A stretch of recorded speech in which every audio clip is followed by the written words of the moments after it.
Hi everyone, welcome back to our channel. और इस video में हम सीटी के पीवाईक्यूज़ करेंगे लेटेस्ट टर्म का, विच वाज मई 2025 टर्म।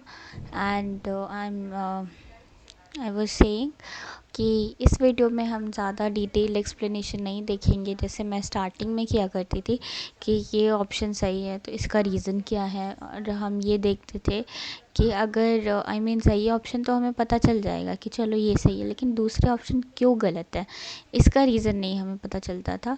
तो इतना सारा मैं अभी डेप्थ में नहीं बताऊंगी। अभी मेरा मोटिव बस इतना ही है कि मैं आपको अप्रोच बता दूं कि even if you have not studied entire weeks, आप वीक 4 एक बार देख लेना, मॉक पेपर कर लेना, क्योंकि वीक 4 से ही हाई वेटेज मतलब सबसे ज़्यादा क्वेश्चन उसी तरीके के होंगे हमारे क्विज़ 1 में, वीक 4 में। और क्विज़ 1 में जितने भी क्वेश्चंस होते हैं वो वीक 4 से ही लिए गए होते हैं। ऑल दो कॉन्सेप्ट वीक 3 का, वीक 2 का, सबका इंक्लूडेड होता है, क्योंकि क्वेश्चन वीक 4 और वीक 3 में हमें थोड़ा आइडिया लगा था, हमें क्लैरिटी हुई थी कि हमने वीक 1 और वीक 2 में क्या किया था। तो बेसिकली स्टार्टिंग वीक्स में तो इंट्रोडक्शन टाइप था, काफ़ी स्ट्रेट फॉरवर्ड था कि ये हम कुछ ऑपरेशंस परफॉर्म करते हैं। और आप लेटर वीक्स में मैट्रिक्स भी देखोगे, ग्राफ भी देखोगे कि कैसे सॉल्व करना है, तो उसमें काफ़ी दिक्कत होने लग जाती है अगर हमने स्टार्टिंग वीक्स में अच्छे से फोकस नहीं किया कि लूप कैसे रन करते हैं। तो ये वीडियो का मेरा एम है कि मैं आपको अप्रोच बताऊं कि कैसे इसे सॉल्व करना है, कैसे सोचना है क्वेश्चंस को, और कैसे रीड करना है। बेसिकली रीडिंग पार्ट यहाँ पे अगर आपको मतलब रीडिंग अच्छे से आती है ना, तो सीटी इज़ गुड टू गो। मतलब सीटी काफ़ी इजी टॉपिक है समझने के लिए। और मैं ये भी कह रही थी कि okay, so we can start. मैंने ये क्वेश्चन सॉल्व करा था, so it took me around 30 to 35 minutes. मतलब मैं ज़्यादा कम टाइम भी नहीं बोलूँगी, मैंने आराम से रीड किया था और स्टेप बाय स्टेप पढ़ के किया थे क्वेश्चंस। तो इसमें रफली 12 क्वेश्चंस हैं, बिकॉज 14 क्वेश्चंस थे, 1 4 14। तो मुझे लगा कि मतलब काफ़ी लेंदी क्वेश्चंस होंगे, बट मैंने देखा सो इट वाज डूएबल। ऐसा नहीं था कि काफ़ी ज़्यादा टफ था, बट इट वाज डूएबल। थोड़ा सा टाइम टेकिंग था। आप मेरा टाइम लिमिट, मेरी स्पीड देख के मत करना। जब मैं स्टार्टिंग में करती थी तो ये मुझे 1 घंटे से ज़्यादा टाइम लेता था ये सब्जेक्ट, लेकिन अब मुझे क्योंकि इसकी हैबिट हो गई है, ये क्वेश्चंस मुझे काफ़ी अच्छे से आ गए हैं और मेरे इसमें ग्रेड्स भी ठीक ठाक थे। मैं ग्रेड्स तो नहीं बताऊँगी ऑफ कोर्स, लेकिन ग्रेड्स मेरे अच्छे थे। तो उसके अकॉर्डिंग मैं आपको बता रही हूँ कि मुझे इतने टाइम लगा। आपको हो सकता है मुझसे भी कम टाइम लगे, क्योंकि मैं तो बोलने में ही बहुत टाइम लगाने वाली हूँ। और यह हो सकता है कि आप मुझसे थोड़ा ज़्यादा टाइम लो। तो time is not constraint, time is not our constraint in the video, कि टाइम हमारा वो नहीं है, रुकावट नहीं है कोई हम वो टाइम रेजिस्टेंस ऐसा कुछ नहीं है। हमें बस अपना बेस्ट करना है। और इतना सारा मैंने भाषण दे दिया है, तो मैं आपको ये भी बता देती हूँ कि किस तरीके के क्वेश्चन आप एक्सपेक्ट कर सकते हो। मतलब इट इज़ नॉट 100% श्योर कि यही क्वेश्चंस होंगे, लेकिन इस तरीके के क्वेश्चन मैंने अपनी पूरी लाइफ टाइम में देखे हैं। तो आप ये वाले क्वेश्चंस को ध्यान रखना। जैसे स्कोर्स डेटा सेट में आया, तो उसमें 3-4 तरीके के स्पेसिफिक क्वेश्चन आते हैं कि minimum, maximum, average marks find करने का। फिर इसी तरह से हम शॉपिंग बिल्स डेटा सेट में भी देखते हैं कि कोई प्रोडक्ट लिया, हमें तभी काउंट को इंक्रीमेंट करना है। और ये दोनों प्रोडक्ट लिया और एंड ये वाली कंडीशन वाले बहुत सारे क्वेश्चन आते हैं शॉपिंग बिल से। देन ओलंपिक्स डेटा सेट, कि सिल्वर मेडल लिया, गोल्ड मेडल लिया और कितने बार लिया, ये कौन से ईयर में लिया, ये किस कंट्री ने सबसे ज़्यादा लिया, इस तरीके से क्वेश्चन आते हैं। Then we have words data set, जिसमें फ्रीक्वेंसी काउंट, वर्ड काउंट और इससे रिलेटेड क्वेश्चंस होते थे। और मैंने आपको शुरू में भी बताया था कि अगर हमारा इनिशियलाइज़ किया गया, कोई वेरिएबल सेट किया गया 0 से या मिनिमम वैल्यू से, तो वो कहीं ना कहीं हाईएस्ट वैल्यू या उससे थोड़ा सा ज़्यादा भी, लेकिन थोड़ा ज़्यादा वैल्यू पे टेंड करेगा। और अगर हमारा इनिशियलाइज़र या फिर हम कहें कि हमारा काउंटर अगर पहले से ही जैसे 100 है या 1000 है या 1 लाख है, जितनी भी वैल्यू है, ज़्यादा बड़ी वैल्यू है, so it will sort of tend to lower value और मिनिमम वैल्यू। तो इस तरीके से मैंने कुछ स्टार्टिंग वीडियोस में बताया था कि ये कुछ बेसिक क्वेश्चन है। और सीटी की क्वेश्चन इज़ वेरी इजी। अगर आप इसे अच्छे से रीड करते हो, एक एक लाइन बाय लाइन रीड करते हो, एक भी वर्ड मिस नहीं करते हो, और फिर आप इसे अप्रोच करोगे ना, ऑप्शन एलिमिनेशन से डायरेक्ट हो जाएगा कि ये ऑप्शन पढ़ लिए, कंडीशन ये था और ये ऑप्शन सही होना चाहिए, फिर आप दूसरे ऑप्शंस को रीड कर लो, बिकॉज समटाइम्स हम कुछ वर्ड्स मिस कर देते हैं, उस वजह से हमारा पूरा 4 मार्क्स या जितने मार्क्स का क्वेश्चन है वो चला जाता है। So let's begin. ये मैंने कुछ ऐसे ही सॉल्व करने के लिए लिखा था। सो ये है हमारा स्टार्ट। ये एक फ्लो चार्ट दिया है, सम एक वेरिएबल है जिसको हमने 0 सेट कर दिया है, और ये कहता है कि आप इस लूप को तब तक रन करो जब तक इसमें कार्ड्स हैं। देखो यहाँ पे मोर कार्ड इन पाइल 1 की और कार्ड्स हैं, अगर हैं तो उसको दूसरे पाइल में डाल दो और फिर उसको चेक करो कि क्या उसका जेंडर मेल है। अगर उसका जेंडर मेल है और मतलब अगर उसका जेंडर मेल है तो क्या करो, सम वेरिएबल जो कि इनिशियली हमारा 0 सेट किया गया था उसमें उसके एक्स के मैथ्स मार्क्स, उस बच्चे के या उस स्टूडेंट के मैथ्स मार्क्स को जोड़ दो। और ऐसे करते करते इस प्रोसीजर को रिपीट करो। ये देखो ये रिपीट हो रहा है ना, यहाँ देखो, it will keep on repeating and repeating. ठीक है, यहाँ से जाएगा, फिर ये चेक करेगा, फिर जाएगा, और जब जैसे इसके कार्ड ख़त्म हो जाएंगे तो ये पूछेगा कि क्या आपके कार्ड ख़त्म हो गए, क्या और भी कार्ड्स हैं, and if your answer is no तो हम ये टर्मिनेट कर देंगे।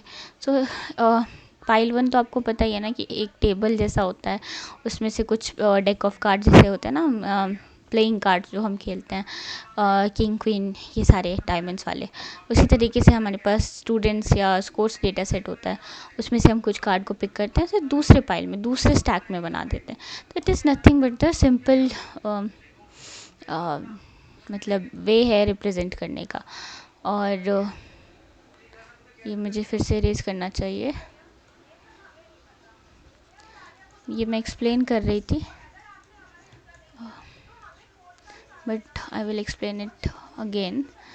एक्चुअली क्या हुआ ना कि मैंने वीडियो रिकॉर्डिंग स्टार्ट कर दी थी, बट समहाउ मैंने मतलब आगे तक ये रिकॉर्डिंग होते चली गई, बट मैं ये मतलब भूल गई थी करना सॉल्व। मुझे सॉल्व कर ही रही थी, फिर मैं यहाँ पे रुक गई, इसके बाद मैंने कुछ किया ही नहीं। इस वजह से मैंने सोचा कि चलो कोई बात नहीं, फिर से रिकॉर्डिंग कर लेते हैं। ठीक है, ये तो ऑप्शंस देखते हैं कि कौन सा सही होना चाहिए। और गाइस इसमें देखो, मैंने अभी आपको जस्ट आपको बताया कि मेरा ये एम है कि अप्रोच कैसे करना है।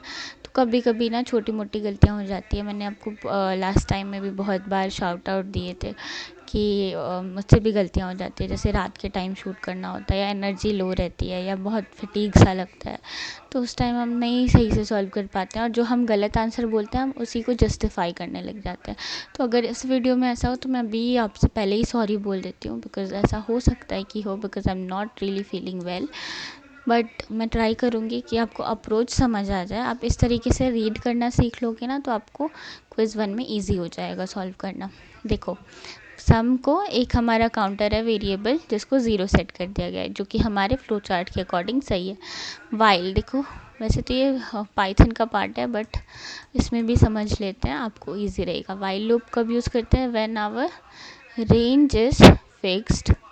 ठीक है, रेंज हमें पता रहता है, या फिर जो नंबर या जितने भी कार्ड्स हैं, ये क्या कहते हैं उसको,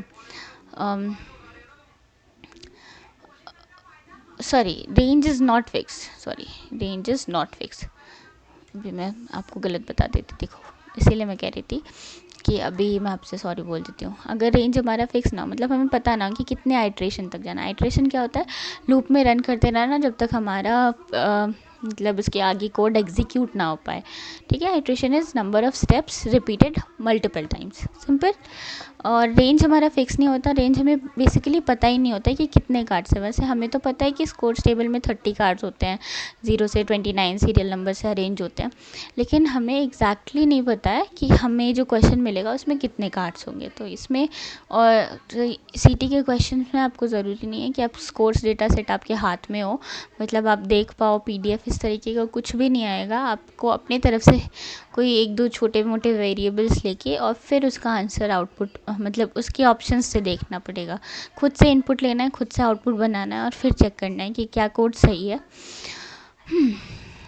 so while loop is indefinite, मतलब हमें रेंज नहीं पता होती, नंबर नहीं पता होते। और फॉर लूप बेसिकली हमें एक आइडिया देता है कि हमारा रेंज जो है वो फिक्स है। हमें सेट ऑफ आइट्रेशंस हमें पता होता है कि जैसे 20 है, मतलब 20 तक हमारे पास कार्ड्स हैं, तो उसी के बीच में हमें आइट्रेट करना है, राइट। तो ये बेसिक था।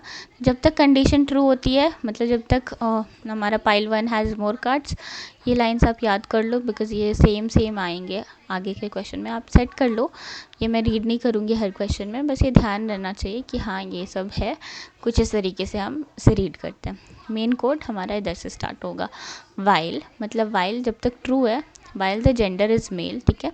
अगर यहाँ कुछ नहीं लिखा होता तो वी डिफ़ॉल्ट, मतलब डिफ़ॉल्ट वैल्यू मान के चलते हैं, वी अज्यूम कि वो ट्रू ही होगा, ठीक है। अगर जेंडर मेल होता है तो हमें क्या करना है, सम वाले वेरिएबल को सम से सम जोड़ के उसमें मैथ्स मार्क्स बढ़ा देना है। और एल्स, तो मैं ये बता रही थी कि एल्स जो है ना, यहाँ पे वैसे तो कोलन होना चाहिए, बट फिर भी मैं बता देती हूँ कि हमारे जो ये लूप है ना हमारा, इस लूप में देखो, इसमें ये बताया कि जेंडर मेल है तो उसके मैथ्स मार्क्स जोड़ दो, लेकिन इसके आगे क्या करना है ये हमें नहीं बताया। सिर्फ मैथ्स मार्क्स जोड़ के हमें एग्जिट ले लेना है, ठीक है। तो हमें एल्स कंडीशन ही नहीं पता, और एल्स कंडीशन हम ऐसे ब्लैंक तो नहीं छोड़ सकते, इस वजह से ये ऑप्शन तो इनकरेक्ट होना ही है। ऑप्शन नंबर 2 भी देख लेते हैं कि ऑप्शन नंबर 2 सही है या गलत है। ऑप्शन नंबर 2 देखो, इफ़ वाइल, यहाँ से इफ़ जेंडर इज़ मेल, ठीक है, और सम कर दो मैथ्स के मार्क्स को। लेकिन यहाँ देखो, यहाँ पे वाइल लूप यूज़ नहीं हो रहा है, यहाँ पे इफ़ लूप से ही स्टार्ट करा गया है। इफ़ आउटर वाला इफ़, देखो आउटर वाला इफ़ अगर ट्रू होगा तभी इनर वाला इफ़ एग्जीक्यूट होगा। आउटर वाला इफ़ मतलब जो इस लेवल पे है, जो सबसे बाहर वाले लेवल पे लिखा गया है कि अगर उसमें कार्ड है तो आप ये चेक करो, तो ये क्या करेगा, it will check only once, it will check any card, कोई भी कार्ड या कोई भी आइट्रेशन को only once, it will check only once, एक ही बार चेक करेगा, या हमारी आइट्रेशन जो होगी यहाँ पे 1 हो जाएगी। वाई, अभी मैं आपको समझाती हूँ। देखो, इफ़ अगर उसमें कार्ड है तो आप क्या करो, फिर इनर वाले इफ़ में जाओ, ठीक है। बाहर वाला इफ़ अगर उसमें कार्ड है तो अंदर वाले इफ़ में जाओ, और जैसे ही हमें मेल मिल गया और जैसे ही उसका सम हमने जोड़ दिया, हम एग्जिट कर जाएंगे। फिर उसके बाद हम दूसरे वाले कार्ड में तो नहीं जा रहे ना, मतलब हमें बेसिकली क्या करना है, हमारे फ़्लो चार्ट के अकॉर्डिंग उसमें दिया था कि हमें तब तक ये प्रोसीजर रन करना है जब तक कि वो कार्ड एम्प्टी ना हो जाए। देखो, जब तक कि उसमें कार्ड ख़त्म ना हो जाए, खाली ना हो जाए, वो पैक या वो पाइल खाली ना हो जाए, तब तक हमें उसके मेल जेंडर चेक करना है कि वो मेल है या नहीं, और उसके मैथ्स मार्क्स को सम करते रहना है, उसको इंक्रीमेंट करते रहना है, राइट। लेकिन यहाँ पे क्या हो रहा है कि एक ही बार हो रहा है। एक बार हमने देखा कि चलो कार्ड है, चलो जेंडर भी मेल है, मैथ्स मार्क्स जोड़ दिए, फिर बाहर आ जाओ, उसके बाद ये टर्मिनेट हो जाता है। तो इफ़ वाला एक मतलब छोटे छोटे बंचेस में या छोटे छोटे पीसेस में डिवाइडेड है यहाँ पे, इस वजह से ये पूरे ब्लॉक को नहीं चेक करेगा। ये जैसे ही एक कंडीशन देखेगा, चलो निकल जाओ बाहर, एग्जिट। तो इस वजह से अब ऑप्शन 3 हमें रीड करना ही पड़ेगा। So this option is also incorrect. देखो, सम इनिशियलाइज करते हैं। देखो यहाँ वाइल लूप है, वाइल लूप होना चाहिए एग्जीक्यूट, बिकॉज हमें नहीं पता कि नंबर ऑफ कार्ड्स कितने हैं। और फिर यहाँ पे ये वाला लाइन रीड करो, if x dot gender male, और सम हमारा ये है, तो ये वाला ऑप्शन सही हो जाएगा कि तभी हम सम को इंक्रीमेंट कर देंगे। पहले 0 था तो 0 प्लस उसके जो करंट मार्क्स है ना, जो हमने कार्ड चेक करा, उसके मैथ्स मार्क्स को जोड़ दो। अब ये वाला ऑप्शन सही क्यों है, ये थोड़ा सा रीज़न बता देती हूँ कि ये देखो, ये कोड चेक करा, फिर से ये बाहर जाएगा, फिर ये इस वाले इफ लूप वाइल लूप पे वापस जाएगा। वाइल लूप का मतलब ही यही है कि उसको रन करते रहो जब तक हमारे आइट्रेशंस ख़त्म ना हो जाएं, या जब तक हमारे स्टेप्स या कार्ड्स पूरे एम्प्टी ना हो जाए, तब तक उसको रन करो, ठीक है। वो हमेशा ट्रू ही रहता है जब तक हमारे कार्ड्स ख़त्म नहीं हो जाते। और यहाँ इफ़ में क्या है, पीसेज में जा रहा है। एक बार आइट्रेशन किया, मेल देखा, ख़त्म काम। फिर दूसरी बार देखा, मान लो मेल नहीं आता है, कोई और जेंडर आता है, तो उसमें ये रन ही नहीं करेगा, लेकिन हमें सबके लिए रन करवाना है और तब उसको पाइल 2 में मूव कराना है अगर उसका जेंडर मेल है, और अगर वो फिर उसके मैथ्स मार्क्स को सम करके हम पाइल 2 में डाल देते, स्टोर कर देते हैं। सो दिस वाज, इसमें फोर्थ ऑप्शन नहीं है मेरे पास, तो आप ये देख लेना अकॉर्डिंगली आपके हिसाब से जो सही होना चाहिए। ये इस तरीके से हम सॉल्व कर सकते हैं। क्वेश्चन नंबर 4 रीड करते हैं। The following pseudocode is executed using the words data set. Count क्या रिप्रेजेंट करेगा? Count at the end of the execution. ये देखो, ए एक अगेन वेरिएबल है जिसको इनिशियलाइज या सेट कर दिया है 0 से। मिन वॉवेल रेशियो एक और न्यू वेरिएबल है जिसको 2 सेट कर दिया गया है। अब मैंने बोला था कि मिनिमम वैल्यू से मैक्सिमम वैल्यू ये तभी चेक करेंगे जब हम प्रोसीजर रीड कर लेंगे। तो जल्दी से हम देख लेते हैं। ये यहाँ तक की कंडीशन कुछ सेम है, रीड कर लेना। If ratio is less then मिन वॉवेल रेशियो, तो मिन वॉवेल रेशियो को रेशियो के इक्वल बना दो। मान लो कि रेशियो की वैल्यू अभी क्या है, 4 मान लो, नहीं 1 मान लो, ठीक है 1। और अगर मिन वॉवेल रेशियो हमारा क्या था, अभी 2 था, ठीक है। मिन वॉवेल रेशियो ये है ना, MVR, मिन वॉवेल रेशियो 2 है। तो क्या हमारा ratio 1 is less then 2? Yes, it is true. तो क्या कर दो, मिन वॉवेल रेशियो को रेशियो बना दो, मतलब उसकी वैल्यू अब इसमें डाल दो। तो मतलब ये और छोटी वैल्यू पे जा रहा है। देखो, ये पहले 2 सेट कर दिया गया था कि हम अपनी तरफ से अज्यूम कर रहे हैं कि इसकी 2 वैल्यू होगी, मतलब मिनिमम जो वॉवेल रेशियो है वो 2 तो होना ही चाहिए अपनी तरफ से।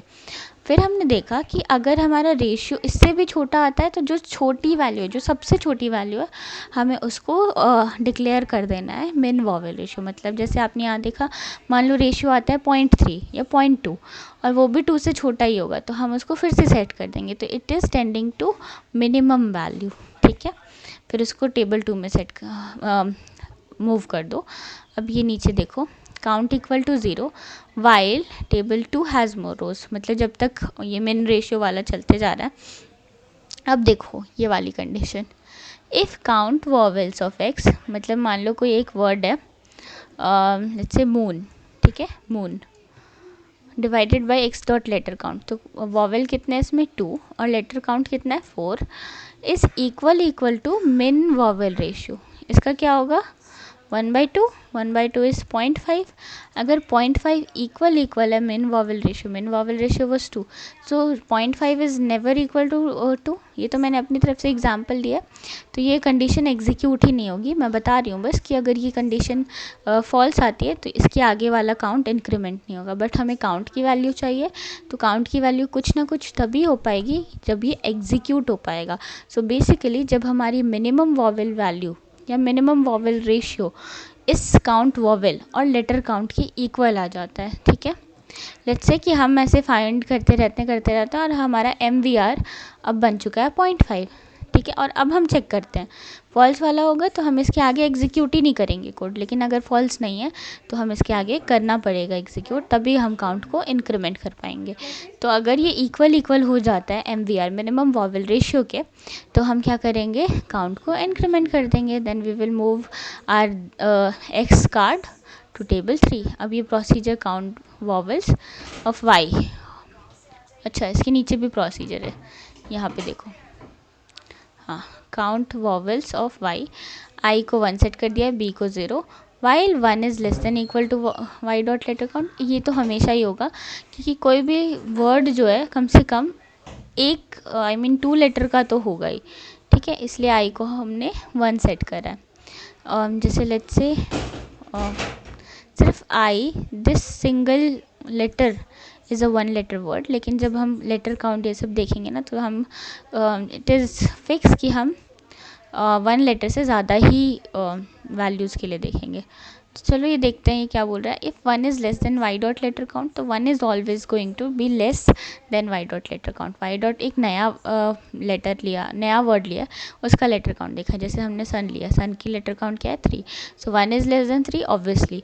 तो अब ये वाले इफ़ पे जाओ, if ith letter of Y dot word is a vowel, अगर ith लेटर मतलब फर्स्ट लेटर वॉवल है, नहीं सेकंड लेटर वॉवल है, हाँ तो बी को क्या कर दो, इंक्रीमेंट कर दो और अपने आइट्रेटर की वैल्यू भी इंक्रीमेंट कर दो, फिर हमें बी की वैल्यू दे दो। बट यहाँ पे हमें बी की वैल्यू नहीं पूछा है, या हमें काउंट की वैल्यू पूछा है। ये देखो यहाँ हमें काउंट की वैल्यू पूछा है, और काउंट कब इंक्रीमेंट हो रहा था, काउंट तब इंक्रीमेंट हो रहा था व्हेन देखो when it was equal to MVR, है ना, जब हमारा काउंट वॉवेल मतलब जब हमारा रेशियो जो है MVR की इक्वल है, मिनिमम वॉवेल रेशियो।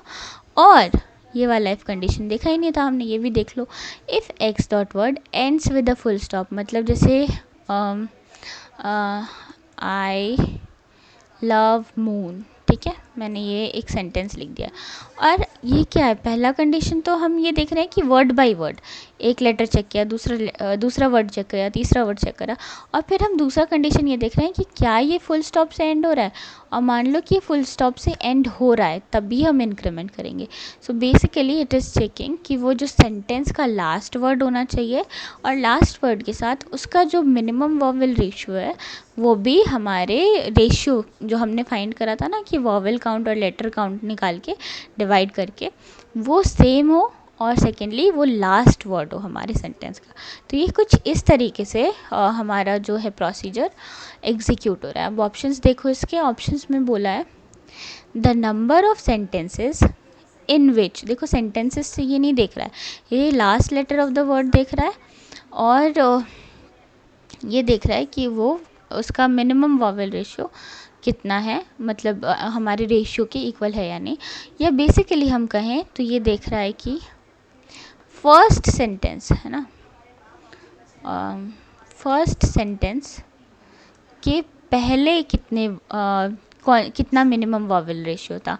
ये मैं फर्स्ट सेंटेंस कैसे बोल पा रही हूँ, ये मैंने अभी जस्ट सॉल्व भी किया है, तो ऑप्शन तो मुझे पता ही है, बट स्टिल मैं आपको बताती हूँ फर्स्ट सेंटेंस में कैसे बोल पा रही हूँ। बिकॉज अगर देखो, अगर हम काउंट इंक्रीमेंट करेंगे तो इसका ये वाला कंडीशन, दोनों इफ़ कंडीशन सेटिस्फाई होना चाहिए। फिर हम दूसरी बार आते हैं, और मान लो ऊपर वाली कंडीशन सेटिस्फाई हुई और ये फुल स्टॉप से एंड नहीं हो रहा है, मतलब वो सेकेंड सेंटेंस में हम मूव कर गए हैं ना। जैसे मान लो फर्स्ट स्टेटमेंट तक हम पार कर गए, फर्स्ट हमने आइट्रेशन कंप्लीट कर ली, स्टेप ऑफ कंडीशंस को हमने सेटिस्फाई करा दिया।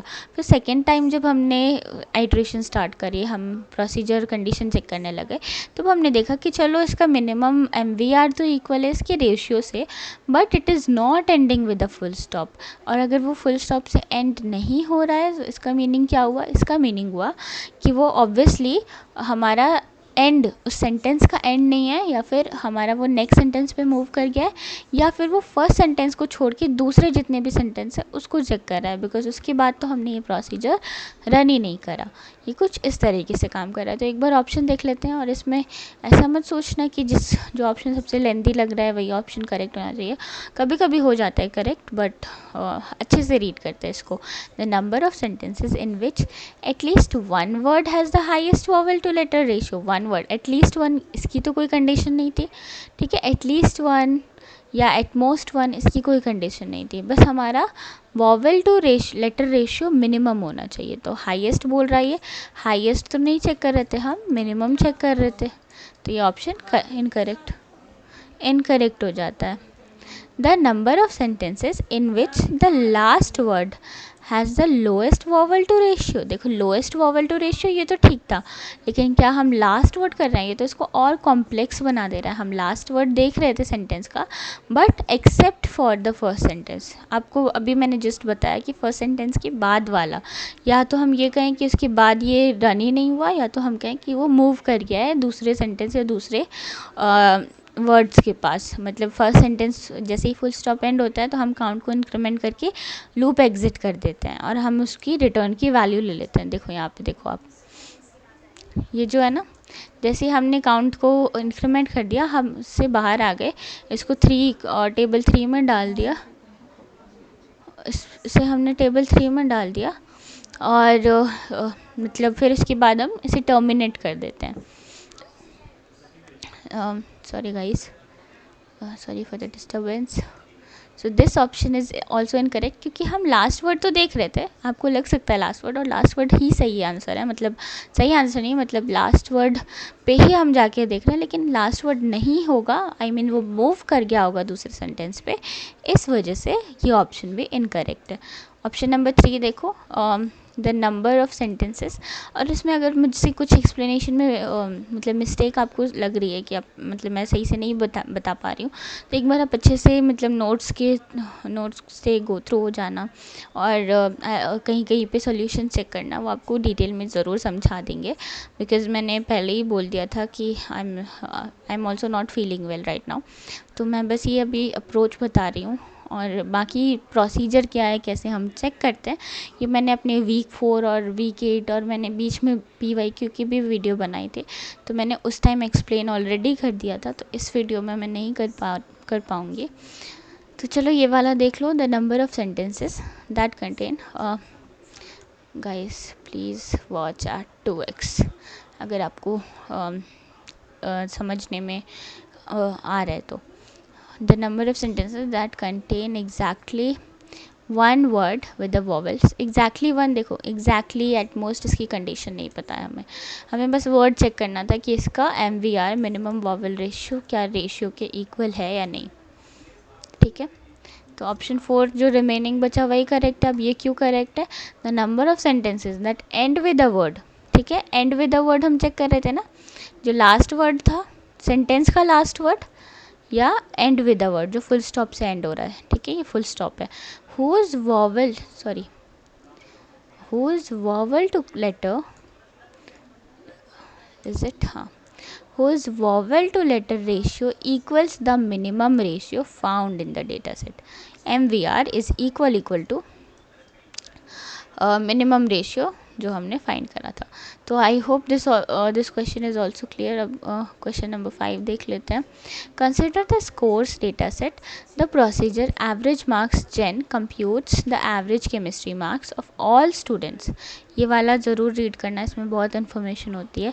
Who belong to the gender gen, वो क्या करता है, एवरेज मार्क्स निकालता है केमिस्ट्री के सारे स्टूडेंट के, ठीक है, एवरेज केमिस्ट्री मार्क्स सारे स्टूडेंट्स के जिनका जेंडर जेन होता है। Which of the following implementation is correct, इसमें डायरेक्ट हमें कोड दे दिया है, तो चलो ऑप्शन ऑप्शन से देखते हैं।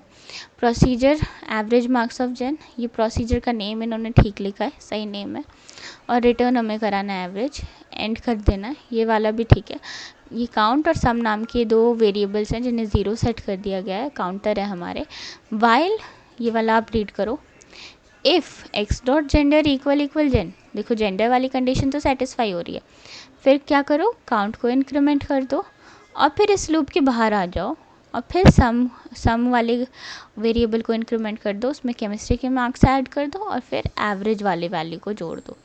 देखो ये कंडीशन सही है, लेकिन आप इसे ध्यान से पढ़ोगे ना, तो देखो यहाँ पे वाइल लूप है, पहले वो वाइल लूप की कंडीशन चेक कर रहा है। अगर इसमें कार्ड्स होते हैं तब वो ये देखता है कि क्या उसका जेंडर जेन है, तो वो काउंट को इंक्रीमेंट कर रहा है। काउंट इंक्रीमेंट इसी स्टेज पे होना चाहिए आफ्टर चेकिंग द जेंडर, और इसकी जो सम वाली वैल्यू है ना, सम वाली वैल्यू, ये भी इसी स्टेज पे चेक करनी चाहिए। मतलब पहले क्या करा, हमने कार्ड देखा, कार्ड का जेंडर जेन था, हमने काउंटर इंक्रीमेंट कर दिया कि हमने फर्स्ट कार्ड को रीड कर लिया, और फिर हमने उसके केमिस्ट्री के मार्क्स को जोड़ दिए। तो ये उसी स्टेप पे होना चाहिए, ना कि after the procedure, because after the procedure क्या होगा, ये देखो, अगर मैं इसे देखूँ, आपको इसका रीज़न मैं समझा देती हूँ, बिकॉज ये थोड़ा सा ट्रिकी आपको लग सकता है। ये देखो, पहले हमने काउंटर इंक्रीमेंट कर दिया, और फिर हम बाहर आके सम वैल्यू को चेक कर रहे हैं, ठीक है। अब मान लो कि जेंडर जेन नहीं है, GEN जेन जेंडर नहीं आता है, ठीक है, तो हम क्या करते हैं, हम फिर से ये रन कर रहे हैं लूप, यहाँ पे फोकस करना, हम यहाँ से यहाँ तक फिर से रन कर रहे हैं, फिर हम चेक करते हैं, और मान लो जेंडर जेन नहीं है, तो हम क्या करेंगे, काउंट को इंक्रीमेंट नहीं करेंगे, राइट। इफ़ वाला कंडीशन तो यही कह रहा है ना कि अगर ये कंडीशन सेटिस्फाई हो रही है तभी काउंट को इंक्रीमेंट करो, तो काउंट को इंक्रीमेंट नहीं किया, बट हमने स्टिल ये वाला वेरिएबल को इंक्रीमेंट कर दिया, या उसमें स्टिल हमने केमिस्ट्री के मार्क्स छोड़ दिए। मान लो कि इस बार जेंडर जो आता है हमारा, वैसे तो जेंडर जेन होगा ही, but let's say it is you, ठीक है, ये कुछ भी मैं अपनी तरफ से बना रही हूँ कि जेंडर जेन नहीं होता है, कुछ और होता है। तो ये यहाँ से यहाँ तक तो रन किया, फिर इसने देखा कि जेंडर जेन नहीं है, तो काउंट को इंक्रीमेंट भी नहीं करेगा, सीधी सी बात है। फिर ये इस वाले बाहर आ जाएगा, इस लूप के बाहर, और फिर ये सम को जोड़ देगा, उस केमिस्ट्री के मार्क्स को तब भी जोड़ रहा है, even if the gender is not gen. So I hope this reason is clear कि ये देखो, ये आप आउटर लूप, फिर इनर लूप, फिर और इनर लूप, इस तरीके से देखोगे ना, so these options will become more clearer. तो ये ऑप्शन नहीं होगा। दूसरा ऑप्शन देखें, काउंट, ये सारा आप रीड कर लेना, जेंडर जेन होना चाहिए, काउंट 1 होना चाहिए। देखो सम मैंने क्या बोला, इसी के साथ ऐड करना पड़ेगा। क्यों? क्योंकि देखो हमने देखा जेंडर जेन है, कार्ड उठाओ, उसका जेंडर देखो, जेंडर जेन, काउंट बढ़ा दो 1 की, हमने फर्स्ट कार्ड रीड कर दिया, और उसके मैथ्स मार्क्स, सॉरी उसकी केमिस्ट्री मार्क्स उसी टाइम सम वाले वेरिएबल में जोड़ दो और उसको साइड कर दो, और फिर तुम एवरेज निकाल लो। फिर तुम अगर लूप के बाहर भी आ जाओगे ना, वाइल लूप चेक करोगे, फिर इफ़ लूप चेक करोगे, फिर ये कंडीशन चेक करोगे, और इसके बाहर भी आ जाओगे, तो भी तुम एवरेज तभी ले रहे हो जब तुम्हें एवरेज लेना चाहिए, मतलब जब तुमने सम की वैल्यू स्टोर कर ली है तभी, और जब तुम्हें काउंट भी पता है, ये इसके अंदर होना चाहिए, इफ़ लूप के अंदर होना चाहिए चेक करने का कंडीशन। क्योंकि हम कार्ड के साथ साथ ये काम कर रहे हैं, ना कि हमने कार्ड देखा जेंडर जेन है, उसे इंक्रीमेंट कर दिया, कार्ड हटा दिया, और फिर हमने मैथ्स के मार्क्स, सॉरी फिर हमने केमिस्ट्री के मार्क्स ऐड कर दिए, एवरेज भी ले लिया, लेकिन उसका जेंडर मान लो कि जेन नहीं आता है या कुछ और हो जाता है। तो इस कंडीशन को देखते हुए अभी के लिए मुझे ये ऑप्शन ठीक लग रहा है।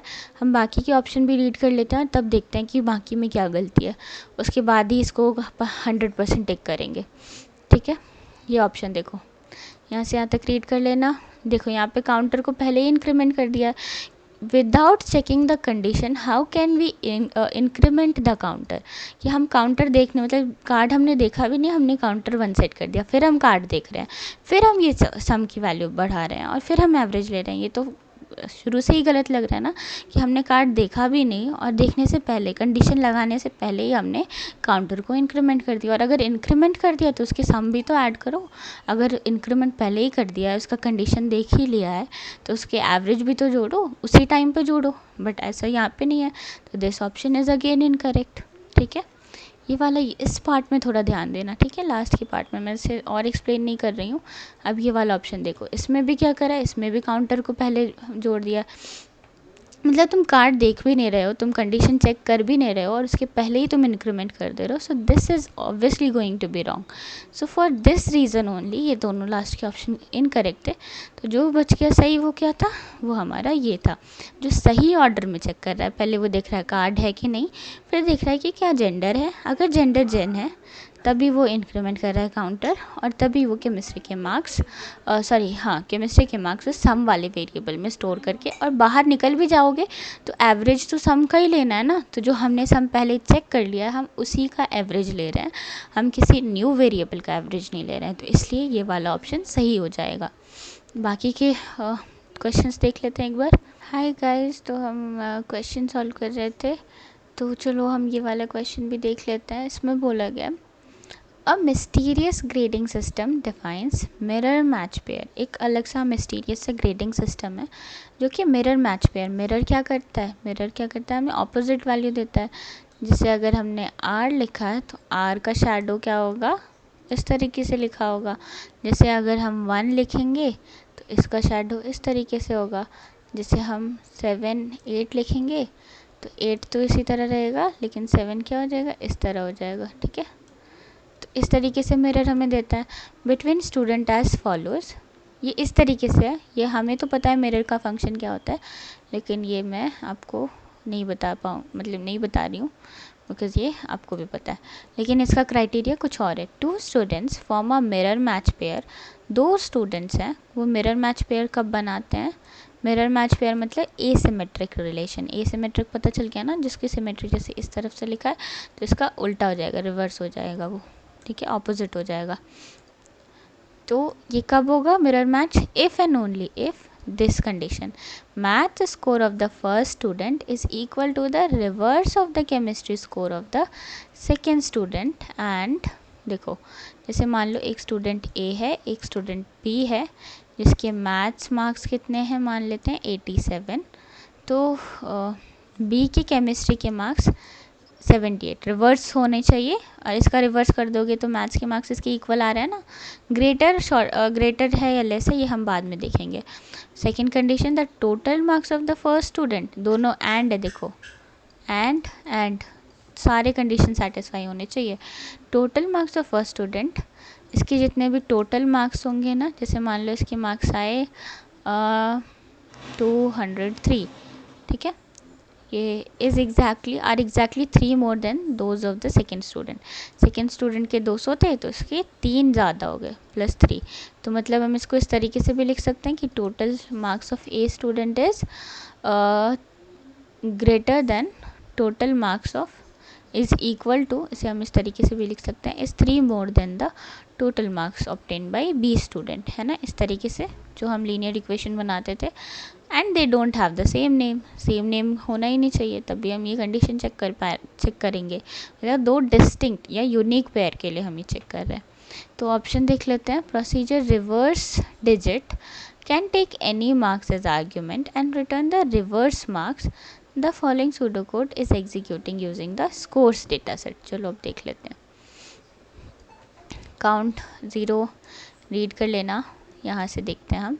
If x dot name is not equal to y dot name, ठीक है, अगर नेम इक्वल नहीं है जो कि सही था, तो रिवर्स ऑफ y का क्या करो, रिवर्स डिजिट्स को उल्टा कर दो और उसकी केमिस्ट्री मार्क्स को उल्टा कर दो, और ये 2 कंडीशन है। अब आप सोचोगे यहाँ 2 कंडीशन क्यों है। जैसे मान लो कि हाँ मैंने a के मार्क्स लिए हैं 87 और b के मार्क्स लिए हैं 78, तो यहाँ पे मैं ए वाले को अगर फर्स्ट बच्चा मानूँ, मतलब फर्स्ट हमारा आइट्रेशन का स्टेप मानूँ, तो फिर हम दूसरे वाले एक्स वाले स्टूडेंट का अगर मैं देख रही हूँ तो हमें वाई वाले डिजिट को रिवर्स करना है, मतलब सेकेंड स्टूडेंट के मार्क्स को रिवर्स कर देना है। और अगर मान लो कि मैंने ए को फर्स्ट स्टूडेंट सेलेक्ट करा, बट इट इज़ रैंडम, मतलब हम फिक्स नहीं करते कि इसी को हम पहले लेंगे, है ना। किसी ने मान लो बी को पहले मान लिया, बी को ले लिया स्टूडेंट पहले, आइट्रेशन में पहले ले लिया, तो बी क्या, लेकिन तब भी तो हमारी कंडीशन चेक होनी चाहिए ना, भले ही हम एक्स के रिस्पेक्ट में मार्क्स देखें या वाई के रिस्पेक्ट में, कंडीशन तो दोनों के हिसाब से चेक करी जाएगी। अगर मैं ए के मार्क्स को देखूं पहले और बी के मार्क्स को बाद में, और वाइस वर्सा, अगर मैं इसका अपोजिट कर देती हूँ या रिवर्स कर देती हूँ, तो अभी ये एक ही कंडीशन को चेक करना चाहिए, ना कि इसके लिए कोई नया रूल बनाना चाहिए, है ना। इस वजह से ये दोनों कंडीशन यहाँ पे दे दी गई है। फिर बोला है फिल द कोड फिल करना है हमें। Move y to table 3, move all rows from table 3 back to table 1। अब ऑप्शंस देखते हैं, ठीक है। अब देखो फर्स्ट 2 ऑप्शन है हमारे ये, if x dot maths equals to reverse of y, मतलब x के मैथ्स मार्क्स, अगर ये x के मार्क्स हैं, ये y के मार्क्स हैं, अगर ये रिवर्स ऑफ y है और टोटल मार्क्स भी कितने ज़्यादा होने चाहिए थे, y से 3 ज़्यादा होने चाहिए थे। ये मैंने आपको ऊपर ही अभी जस्ट लिख के यहाँ पे दिखाया था कि a के मार्क्स b के मार्क्स से 3 ज़्यादा होने चाहिए, तो काउंट को इंक्रीमेंट कर दो। या तो ये कंडीशन चेक करो, या तो तुम ये देखो कि अगर y के maths marks reverse of x है और टोटल में 3 ऐड कर दो, फिर मतलब काउंटर कर, दोनों कंडीशन चेक सही है। लेकिन एक बार हम बाकी ऑप्शंस देख लेते हैं कि बाकी ऑप्शंस के अकॉर्डिंग देखते हैं। ये देखो ये कह रहा है कि पहले तुम इफ़ वाले ब्लॉक में जाओ, अगर तुम्हारा फर्स्ट कंडीशन सेटिस्फाई हो रहा है तो तुम काउंटर इंक्रीमेंट कर दो। एल्स ब्लॉक मैंने अभी आपको बताया था, एल्स वाला कब एग्जीक्यूट होगा, एल्स वाला तब एग्जीक्यूट होगा जब हमारा इफ़ वाला कंडीशन फॉल्स हो, है ना।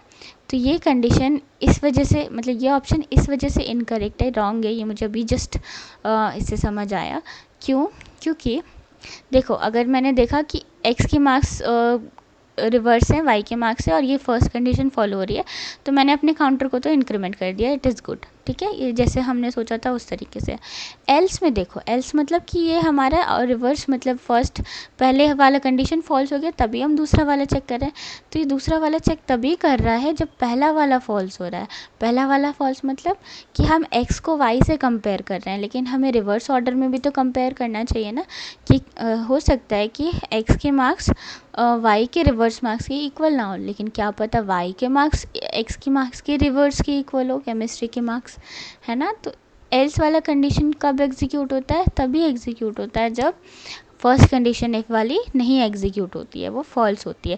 लेकिन हमारा जो प्रोसीजर था, हमने ये तो नहीं कहा ना कि तुम एक्स के मार्क्स को पहले चेक करो फिर वाई के मार्क्स को पहले चेक करो। हमें तो दोनों के रिस्पेक्ट में चेक करना है। हो सकता है किसी ने एक्स वाले स्टूडेंट को पहले ले लिया हो और वाई वाले स्टूडेंट्स को बाद में लेके उससे कंपेयर कर रहा हो, या हो सकता है कि किसी ने इसका रिवर्स ऑर्डर में ले लिया हो, किसी ने वाई वाले स्टूडेंट को पहले लिया हो और फिर एक्स वाले स्टूडेंट को लिया हो। So it completely depends on the person जो ये आइट्रेशन या जो ये स्टेप्स को एग्जीक्यूट कर रहा है। लेकिन ये इस पर डिपेंड नहीं होता है कि अगर हमने x को y से फॉल्स करा दिया कि ये कंडीशन इसके इक्वल नहीं है, तब तुम दूसरा वाला एग्जीक्यूट करो। This is going to be wrong, क्योंकि इसका मतलब क्या हुआ, फर्स्ट कंडीशन सेटिस्फाई नहीं हो रही। मतलब इस 78 अब 87 के इक्वल नहीं है, तो दूसरा वाला कंडीशन कैसे रिवर्स होगा? फर्स्ट कंडीशन अगर ट्रू नहीं हो रही तो दूसरा वाला तो ऑब्वियसली रॉन्ग हो जाएगा ना, इस तरह से। तो इस वजह से ये ऑप्शन इनकरेक्ट है। आप इसे एक बार जस्ट रीड करना, आपको क्लियरली समझ आ जाएगा।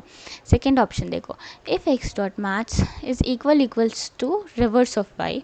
यहाँ पे भी सेम रीज़न है, इफ़ एल्स, और ऊपर से यहाँ पे देखो वाई डॉट टोटल इन्होंने क्या कर दिया, एक्स डॉट टोटल थे कितने, वाई डॉट टोटल +3 थे, तो इन्होंने वाई डॉट टोटल क्या कर दिया, एक्स डॉट टोटल -3 कर दिया। ये हम कोई लीनियर इक्वेशन तो नहीं बना रहे, है ना। हम ऐसे तो नहीं लिख सकते हैं कि माइनस, मतलब इसी इक्वेशन को इस तरह से लिख सकते हैं, but still it is not checking the right condition. और यहाँ पे अगेन एल्स वाला ब्लॉक एग्जीक्यूट हो रहा है, मतलब फर्स्ट कंडीशन फॉल्स हो रही है। मतलब अगर उसके रिवर्स ऑर्डर में मार्क्स इक्वल नहीं है तो दूसरा वाला कंडीशन ऑटोमेटिकली कहीं ना कहीं इनकरेक्ट हो रहा है, ऑटोमेटिकली ये इनकरेक्ट बन रहा है। क्यों बन रहा है? क्योंकि देखो, अगर फर्स्ट कंडीशन फॉल्स है तो सेकंड कंडीशन मतलब रिवर्स चेक करना है, और रिवर्स अगर इक्वल है ना, 87 is obviously reverse of 78 and 78 is also reverse of 87। तो दोनों ही कंडीशन को इंडिविजुअली ट्रू होना पड़ेगा ना। अगर मैं x के मार्क्स देख रही हूँ 78 आए हैं, y के मार्क्स देख रही हूँ 87 आए हैं, तो अगर मैं इसका रेसिप्रोकल करती हूँ तो वो कंडीशन भी तो ट्रू होनी चाहिए ना। तो इसमें एल्स ब्लॉक तो आना ही नहीं चाहिए। अगर मेरे मार्क्स 16 है, किसी के मार्क्स 61 है, तो उसका अगर मैं रेसिप्रोकल लूँ, या किसी और के 61 मार्क्स और मेरे मार्क्स 16 है, उसका रेसिप्रोकल लूँ या उसका रिवर्स कर दूँ, तो it is equal, it is the same only. ये अलग अलग पार्ट्स नहीं है, ये इंडिविजुअली हम दोनों के लिए चेक कर रहे हैं, ठीक है। तो इसमें एल्स वाला कंडीशन तो एग्जीक्यूट होना ही नहीं चाहिए, ये गलत ही वैल्यू को रिप्रेजेंट करेगा। सो ये ऑप्शन हमने देख लिया। अब बाकी ऑप्शन देखते हैं उसमें क्या आता है। देखो, इन दोनों में इफ़ है, एक इंडिविजुअली चेक है, ठीक है, दोनों इंडिविजुअली चेक कर रहे हैं। अब कंडीशन चेक कर लेते हैं। Maths marks reverse of Y, ठीक है, केमिस्ट्री होने चाहिए, और X dot total Y dot total से 3 ज़्यादा होने चाहिए। ये दोनों ही कंडीशन तो चेक थी। या तो काउंट को तब बढ़ाओ जब X is reverse of Y, ठीक है, फर्स्ट इफ ब्लॉक, एंड ये कंडीशन इसके बाद देखो। और इसमें कोई वो कंस्ट्रेंट नहीं है या रिस्ट्रिक्शन नहीं है कि ये कंडीशन को फॉल्स होना पड़ेगा तभी ये वाले पे तुम जंप करोगे। ये कंडीशन भी तुम चेक कर सकते हो, और ये कंडीशन इंडिविजुअली सेगमेंट में भी तुम चेक कर सकते हो। इस वजह से ये ऑप्शन ही 100% करेक्ट हो जाएगा। Third option is correct. और ये ऑप्शन देखो, यहाँ पे अगेन मैंने वही बोला कि x के मार्क्स इक्वल्स टू y + 3 है, तो इन्होंने सिंपल इसको इधर कर दिया, y के मार्क्स हो जाएगा x - 3। इस तरीके से ये तो कुछ मतलब सेंस मतलब लॉजिकल वे नहीं है रिप्रेजेंट करने का हमारे मार्क्स को। तो यहाँ पे भी इंडिविजुअल चेक कर रहा है, बट ये कंडीशन इनकरेक्ट थी, ये वाली कंडीशन इनकरेक्ट थी। तो इस वजह से हमारा वो वाला ऑप्शन सही था। एक बार आप फिर से देख लो, और फिर से एक बार खुद से सैम्पल इनपुट लेना। मैंने 78 87 करा, आप दूसरे नंबर लेना और फिर उससे ट्राई करना। चलो ये वाला भी क्वेश्चन देख लेते हैं। The following pseudo code is executed using the shopping based data set.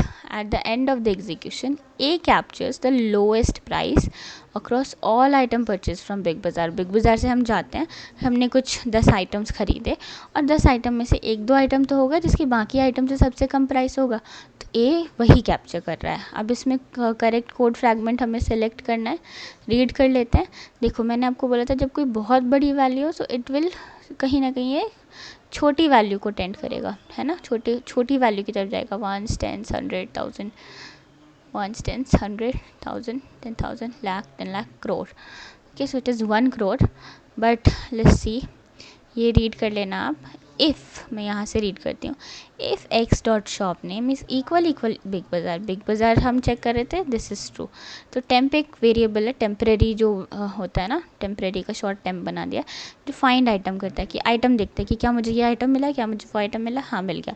तो फिर अगर मुझे मिल गया तो टेम्प क्या करता है, लेस देन ए, ये देखता है कि टेम्प जो है फाइंड, मान लो मैंने कोई एक आइटम परचेज़ किया, लेट्स से ब्रेड, ठीक है।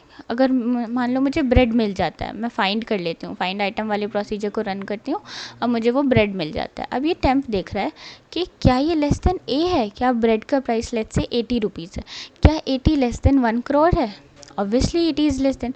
तो मतलब ये तो यहीं पे देखो कितनी बड़ी वैल्यू कितनी छोटी होगी, 1 करोड़ से we directly went to 80 rupees only, कितने नीचे वैल्यू, कितनी मिनिमम वैल्यू पे आ गए। तो इसी तरीके से ये क्या चेक कर रहा है बेसिकली, ये बस ये चेक कर रहा है कि अगर, तो ए को क्या कर देना हमें, जस्ट अ सेकेंड, ए को हम क्या बना देंगे, टेम्प बना देंगे।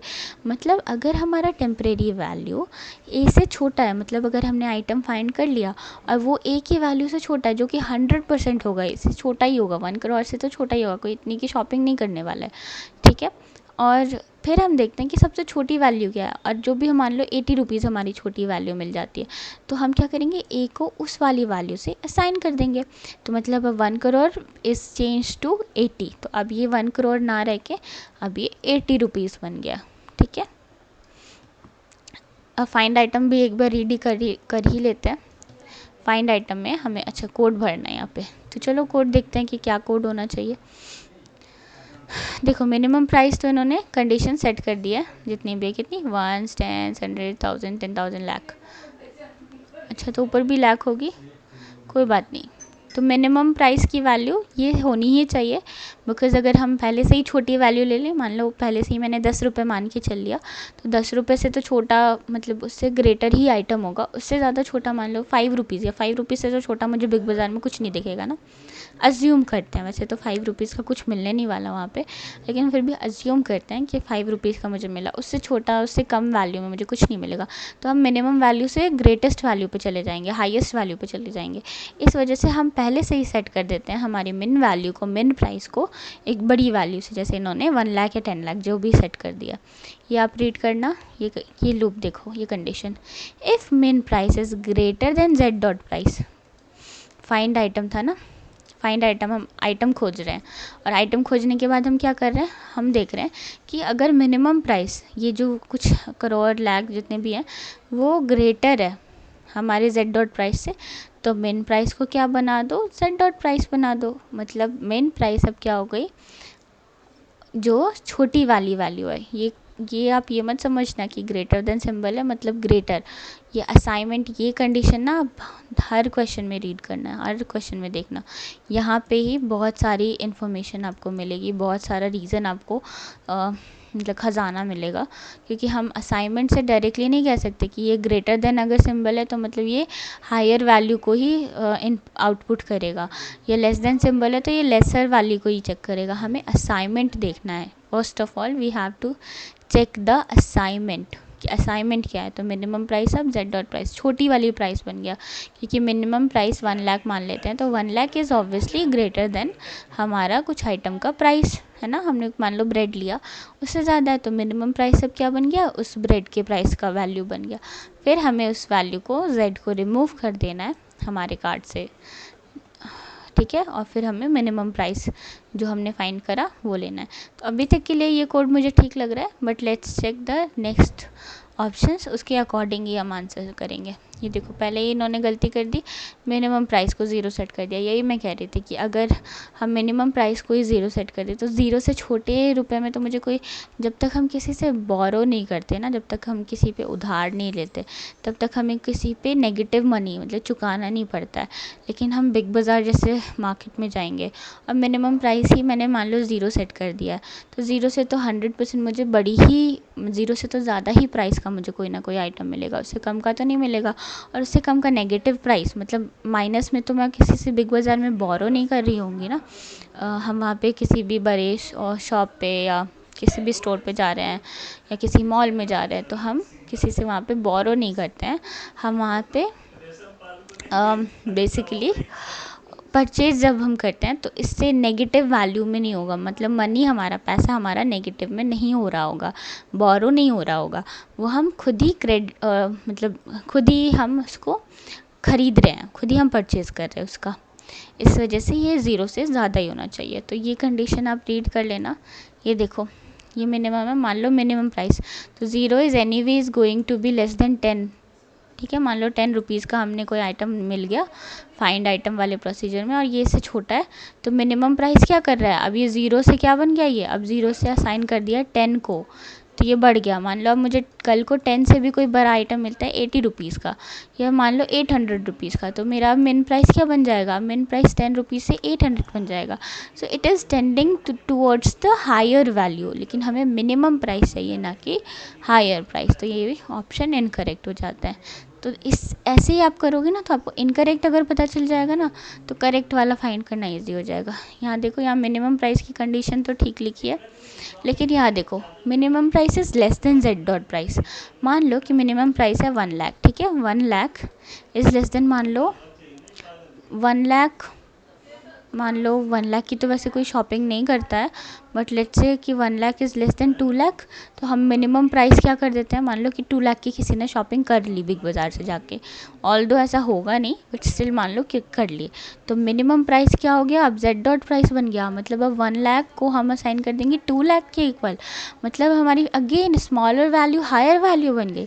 सो this is going to be incorrect no, इस वजह से ये वाला ऑप्शन भी इनकरेक्ट हो जाता है। और मान लो कि अगर ये 1 लाख, ये वाली कंडीशन मान लो फॉल्स हो जाती है, तो फॉल्स हो जाती है तो ये तो एग्जीक्यूट ही नहीं हो पाता, और एग्जीक्यूट ही नहीं हो पाता तो हमें मिनिमम प्राइस ही नहीं मिलता, तो हमें एग्जीक्यूट करने के लिए इसे असाइन करना ही पड़ेगा, और अगर हम असाइन करते हैं तो हमें मिलता है कि अरे ये तो वैल्यू कहीं ना कहीं बड़ी होती जा रही है। So for that reason only ये ऑप्शन भी इनकरेक्ट हो जाएगा।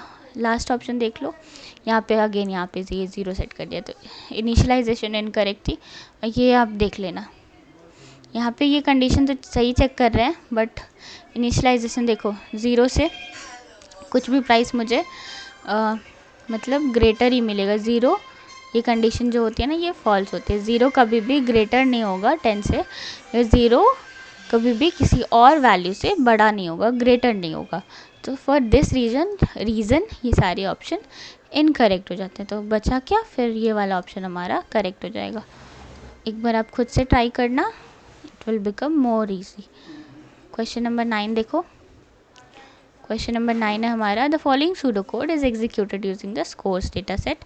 यहाँ पे कुछ वेरिएबल हैं, रीड दिस, मैं यहाँ से रीड करती हूँ। If x dot gender is equal M, अगर जेंडर मेल है और टोटल मार्क्स ग्रेटर देन 250 है, तब हम ए को इंक्रीमेंट कर देंगे। और हमें किसकी वैल्यू पूछी है, which of the following statements are true. अच्छा चलो देखते हैं।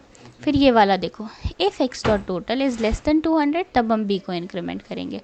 बट मानो लेट्स से कि मेरे पास कोई स्टूडेंट है ए, हु इज़ मेल, जो मेल है और जिसके मार्क्स मान लो 260 हैं, तो ये वाली कंडीशन ये सेटिस्फाई करेगा। अभी मैं सेटिस्फाई करा रही हूँ आपको, एक रीज़न चेक कराने के लिए कि ये आप इनपुट देखो, आप इनपुट देख के करोगे ना तो आपको अपने आप ही ऑटोमेटिकली सारे ऑप्शंस क्लियर हो जाएंगे। तो मैंने इनपुट लिया कि कोई एक स्टूडेंट ए नाम का है या कोई बी नाम का कोई भी स्टूडेंट है जो मेल है और जिसकी मार्क्स 250 से ज़्यादा है, जो कि 260 है, तो ये वाली कंडीशन एग्जीक्यूट होगी। मतलब ए का काउंटर क्या होगा, a+1 होगा। तो अब ए की वैल्यू 0 से क्या होगी, ए की वैल्यू 1 सेट कर देंगे, है ना। काउंटर को हम ये भी तो सेट भी तो कर देते हैं ना, अपडेट भी तो करनी पड़ती है।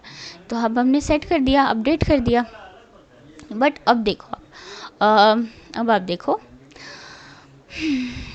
सॉरी थक गई थी बोलते बोलते, तो अपडेट करना पड़ेगा। और फिर ये देखो बी वाली कंडीशन क्या कह रहा है, अगर मैंने चेक कर लिया कि कोई स्टूडेंट ए है, वो मेल है, उसके मार्क्स 260 से ज़्यादा हैं, और बी वाले देखो ये इनर लूप है, बाहर का लूप इफ़ है और एक ये इनर लूप इफ़ है। इनर लूप ये इसके बाद चेक होगा जब आउटर लूप सेटिस्फाई हो रहा है, और अगर आउटर लूप सेटिस्फाई हो रहा है, मतलब अगर ए के मार्क्स अगर 250 से ज़्यादा हैं, तो ए के marks at the same time कैसे 200 से कम हो सकते हैं? क्या ये दोनों कंडीशन एक साथ ट्रू हो सकती है? कि अगर मैं कहूँ कि मेरे मार्क्स 210 है, सॉरी मेरे मार्क्स अगर 260 है, ठीक है, तो अगर मेरे मार्क्स 260 हैं, ज़्यादा है 250 से, तो मेरे मार्क्स 200 से तो ऑब्वियसली लेस नहीं होंगे ना। ये दोनों तो कॉन्ट्राडिक्टरी ऑप्शन हो गए। तो अगर मुझे ये कंडीशन सेटिस्फाई करानी है तो ये condition is always going to be false. ये अगर मुझे फर्स्ट कंडीशन ट्रू सेटिस्फाई करानी है कि 250 से ज़्यादा मार्क्स वाले मैं चेक कर रही हूँ, तो बाय डिफ़ॉल्ट या खुद ही ऑटोमेटिकली दूसरा कंडीशन 100% मतलब 10 बिलियन परसेंट ये हमेशा ही फॉल्स ही रहने वाला है। ये कभी भी इंक्रीमेंट ही नहीं होने वाला है, बिकॉज फर्स्ट टाइम हम बोल रहे हैं कि मार्क्स ज़्यादा है और दूसरे टाइम हम बोल रहे हैं कि 250 से कम है। तो ऐसे दोनों कॉन्ट्राडिक्टरी ऑप्शन इक्वेशंस तो हम चेक ही नहीं करते। इस वजह से ये वाला कंडीशन थोड़ा ध्यान से रीड करना, खुद से रीड करना, आपको समझ आ जाएगा। ऑप्शन एक बार देख लो। A represent the number of male student, हाँ मेल स्टूडेंट देख रहा है, whose total marks are greater than 250, हाँ टोटल मार्क्स ग्रेटर देन 250। दूसरा वाला देखो, total marks are greater than 250 represent number of students. Number of students नहीं check कर रहा है, number of male students check कर रहा है, ठीक है। मेल कंडीशन और मार्क्स क्या है, ग्रेटर देन 250, टोटल मार्क्स क्या है, ग्रेटर देन 250। तो ये कंडीशन सही है, ये गलत है। B represent the number of male student, चलो बी मान लेते हैं कि मेल स्टूडेंट को रिप्रेजेंट कर भी रहा है, क्योंकि मान लो कि इन केस हम गलत तरीके से कोड रीड करते हैं, तो मान लेते हैं कि चलो बी इनर लूप है, मतलब बाहर वाले इफ लूप के अंदर लिखा गया है, तो मेल तो होगा ही होगा और उसके मार्क्स 200 से छोटे भी होने चाहिए। लेकिन मैंने वही आपको अभी बताया कि सेम यही चीज़ कि कॉन्ट्राडिक्टरी इक्वेशंस हो ही नहीं सकते। अगर मैंने 1 किलोमीटर चल लिया और मैं बोलूँ कि मैंने सिर्फ मतलब लेट्स से 100 मीटर ही मैं चली, तो ये दोनों इनकरेक्ट हैं। सेम टाइम पे मैं दोनों काम नहीं कर सकती। इसी तरीके से सेम टाइम पे मेरे पास दोनों मार्क्स नहीं हो सकते। एक टाइम में बोल रही हूँ कि मेरे मार्क्स 250 से ज़्यादा है, अगर मैं झूठ नहीं बोल रही तो सेम टाइम पे दोनों मार्क्स नहीं हो सकते, है ना। मतलब अगर मैंने बोल दिया मेरे मार्क्स 250 से ज़्यादा है तो 200 से कम कैसे होंगे, राइट। और ऐसे कुछ होते हैं हमारे दोस्त जो किसी को बोलते हैं हमारे मार्क्स 180 हैं, किसी को बोलते हैं हमारे मार्क्स 200 है, किसी को बोलते हैं 250। तो until and unless I am lying this option is will never going to execute, और ये ऑप्शन हमेशा ऑलवेज फॉल्स होगा। इस वजह से हम इसे ज़ीरो ही मानेंगे। ज़ीरो क्यों मानेंगे, अपने मन से नहीं मानेंगे, ज़ीरो इसलिए मानेंगे क्योंकि जी को हमने ज़ीरो सेट कर रखा था, इनिशियलाइज़ कर दिया था, और क्योंकि ये कंडीशन कॉन्ट्राडिक्टरी है, नेवर गोइंग टू सेटिस्फाई, तो कैसे हम उसे इंक्रीमेंट करेंगे, है ना। तो until and unless we are lying, तब तक ये ऑप्शन सही रहेगा। तो ये ऑप्शन एक बार देख लो, रीड कर लो, समझ आ जाएगा। The following pseudocode is executed using the scores dataset. At the end of the execution, count captures the number of students whose maths marks are not the same as any other student. जिसके maths marks unique हो basically. मान लो मेरे marks आते हैं maths में 35 और 35 पूरी class में किसी के भी मार्क्स ना हो, उस तरीके से हम चेक कर रहे हैं। वैसे मेरे मार्क्स आए थे 35, बहुत बेकार, जब मैं बहुत छोटी थी, लेकिन फिर मेरे में आया रिवेंज और मैंने मार्क्स अपने बढ़ा लिए। फिर मेरे कभी भी मार्क्स 90 तो नहीं, मतलब हाँ 90 तक आ जाते थे। But the pseudocode may have any mistake, may have some mistake, identify those mistake। अब ये mistake वाली कंडीशन में कुछ चीज़ें हैं, आप या तो पहले अपनी तरफ से कोड लिख लो कि ये चीज़ें मुझे चेक करनी है। जैसे इन्होंने क्या बोला, इन्होंने बोला है कि काउंट जो है वो मैथ्स मार्क्स देखेगा जिसके कभी भी इक्वल नहीं है, मतलब दूसरे किसी भी स्टूडेंट के मैथ्स मार्क्स उसके मैथ्स मार्क्स के इक्वल नहीं होने चाहिए। मान लो हाईएस्ट मार्क्स है 97, तो 97 से तो कम ही होंगे ना सारे मार्क्स, उससे ज़्यादा तो किसी के मार्क्स आए ही नहीं क्लास में, तो वो यूनिक मार्क्स हैं, उसके जितने मार्क्स किसी के भी नहीं है। इस तरह से अपने मन में एक कोड बनाओ और फिर उस तरह से मिस्टेक्स फाइंड करो और तब इसे चेक करो, जैसा हमें सर ने बताया था। लेकिन अगर आपको नहीं पता है तो आप कंडीशन वाली स्टेटमेंट के नीचे वाला स्टेटमेंट चेक करो, ठीक है। कंडीशन के नीचे वाला स्टेटमेंट, नीचे वाला मतलब कंडीशन वाली लाइन जहाँ है ना, उसके नेक्स्ट स्टेप में देखो कि नेक्स्ट स्टेप में क्या वो गलत तरीके से इनिशियलाइज़ कर रहे हैं, क्या वो गलत वैल्यू असाइन कर रहे हैं, क्या वो गलत वैल्यू कंपेयर कर रहे हैं, ठीक है। ये चेक करना होता है हमें कि कोई भी चीज़ इनकरेक्ट हमारे कोड के अकॉर्डिंग या हमारे नॉलेज के अकॉर्डिंग इनकरेक्ट क्या चीज़ें हो सकती है, कंपैरिजन इनकरेक्ट कर रहे हैं, गलत कंपेयर कर रहे हैं, या गलत वैल्यू असाइन कर रहे हैं। यहाँ पे मेन काम होता है। कंडीशन तो हम कुछ भी मान लेते हैं, लेकिन मेन काम यहाँ पे होता है कि कंपेयर गलत कर रहे हैं, या असाइन गलत कर रहे हैं, या फिर अ, अ, या फिर उसे हम मैं यहाँ लिख देती हूँ इनिशियलाइज में तो मिस्टेक कम ही होती है, बट कोई बात नहीं। इनिशियलाइजेशन में कभी कभी मिस्टेक हो जाती है, या सेट करने में है ना, काउंटर को इंक्रीमेंट करने में, यहाँ इन सब जगह पे मिस्टेक मिलती है हमें। इसका मैं होगा तो मैं क्विज़ 2 के पहले बता दूंगी एक अप्रोच जो मैं किया करती थी, जिससे मुझे ये क्वेश्चन का आइडिया होने लगा। और एक सबसे बेस्ट मेथड कि आपको जितने ऑप्शन करेक्ट लग रहे हैं, मान लो कि चूज और select option in which you are 100% sure only.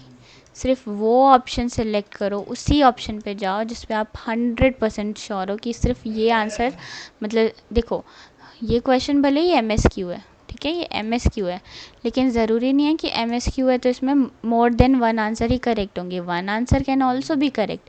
ये ऑप्शन ध्यान रखना। मैं भी ये सोचती थी कि ये मल्टीपल सिलेक्ट क्वेश्चन है तो ये ऑप्शन तो सही है ही, मतलब कंडीशन तो मैंने देख ली, ये तो गलत होनी ही है, लेकिन क्योंकि ये MSQ है तो एक से ज़्यादा ऑप्शन सही होने चाहिए, इस वजह से मैं दूसरा नन ऑफ द अबव इस तरीके से, या कुछ एक्स्ट्रा कंडीशन अपने मन से जोड़ दे, हाँ चलो इसको भी मान लेती हूँ कि ये भी गलत होना चाहिए। तो ये ऑप्शन, ये चीज़ें मुझे हमेशा -4 कराते आया है, मेरे असाइनमेंट्स में भी और मेरी क्विज़ेज़ में भी। लेकिन ये मिस्टेक सेम रिपीट ना हो मेरी तरह, आप MSQ देख के मल्टीपल ऑप्शन तब तक सिलेक्ट मत करना जब तक आप 100% श्योर ना हो। जैसे ही आप श्योर हो जाते हो कि हाँ ये वाला ऑप्शन देखा, ये तो मुझे पता है कि option A is going to be true, तो ऑप्शन B C D छोड़ देना एज इट इज़। एक सही है, आपको 2 मार्क्स तो मिलेंगे, हाफ मार्क्स तो मिलेंगे, है ना, और कभी कभी क्वेश्चन भी गलत हो जाते हैं तो उसकी बोनस भी मिलेंगे। ये कुछ मेथड है, बाकी मैं क्विज़ 2 के पहले आपको ज़रूर बताऊंगी कि कैसे इसे इम्प्लीमेंट करना चाहिए। ये आप रीड करो। फ्लैग को पहले से ही ट्रू सेट कर दिया गया है। If x.maths is equals to y.maths, flag को ट्रू। देखो मैंने आपको क्या बोला था, असाइनमेंट कंडीशन, देखो यहाँ पे असाइनमेंट कंडीशन ही गलत है। ये लाइन नंबर 9 में मिस्टेक है। कैसे मिस्टेक है, हमें चेक करना था कि उसके मार्क्स, मैथ्स मार्क्स किसी के इक्वल नहीं, एनी अदर, कोई भी अदर कार्ड के इक्वल नहीं होने चाहिए। जैसे अगर किसी के मार्क्स 97 हाईएस्ट है तो उसके मार्क्स मैं B से चेक करूँ, C स्टूडेंट से, D स्टूडेंट से, जितने भी अदर कार्ड से मैं चेक करूँ, उसके marks will always going to be the highest marks. उसके मार्क्स यूनिक ही रहने वाले, उसके मार्क्स कभी भी लेस नहीं होंगे, या उसके मार्क्स कभी भी मतलब सेम नहीं होंगे किसी और के मार्क्स से, वो यूनिक होने चाहिए। तो हमें क्या लग सकता है, हम तो ये सोचेंगे कि अरे फ्लैग तो पहले से ही ट्रू था और ये वाली कंडीशन तो इनकरेक्ट चेक हो रही है, तो हमें लाइन नंबर 8 को इनकरेक्ट करना चाहिए, पहले लाइन नंबर 8 इनकरेक्ट होना चाहिए।